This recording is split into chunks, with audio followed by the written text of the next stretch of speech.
আচ্ছা ভাই এখন না কি অবস্থা, কেমন আছেন? ভালো কি খাবেন? আলহামদুলিল্লাহ। চা খাবেন? হ্যাঁ আমার নাম কি? বাসার ভাই। বাসার ভাই। হ্যাঁ ও, চা খাবেন? রং চা? আচ্ছা, এই রং চাটা খাবেন? হ্যাঁ ঠিক আছে, রং চা দিতে আসছি। হ্যাঁ দর্শক ভাইরা কেমন আছেন? আলহামদুলিল্লাহ, আমি বিনোদন বাসার ভালো আছি। আজকে আমার ভাইয়ে দেখেন আমার হাতে চাটা পছন্দ হয়েছে, আমার হাতে চাটা খাইবো। আমার বাসার ভাই একটা চা বানিয়ে দেন, দিতে আসছি। কি চা খাবেন? এই রং চা? রং চা। এই চাটা ভালো লাগছে নি? জি ঠিক এরকম ভাবে চা বানিয়ে দিতাম। জি তো ঠিক আছে, এরকম ভাবে চা বানিয়ে দিব।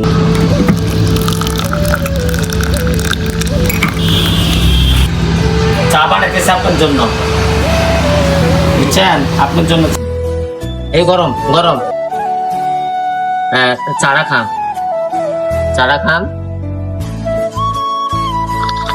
হ্যাঁ, কেমন লাগে? জি ভালো। ভালো লাগছে? হ্যাঁ কি চা এটা? পুদিনা পাতা চা? দুদিনও কথা। দর্শক ভাইরা এরকম মানে মানুষ দেখেন একটা চা খাবার দিবেন, অনেক মহা খুশি। আপনার লাখ লাখ টাকা চায় না, কোটি টাকাও চায় না, স্বর্ণ গয়নাও চায় না, একটু এক কাপ চা খাইছে অথবা 10 টাকা চায়, খুশি করে দিবেন। আল্লাহ হাফেজ, ভালো থাকবেন।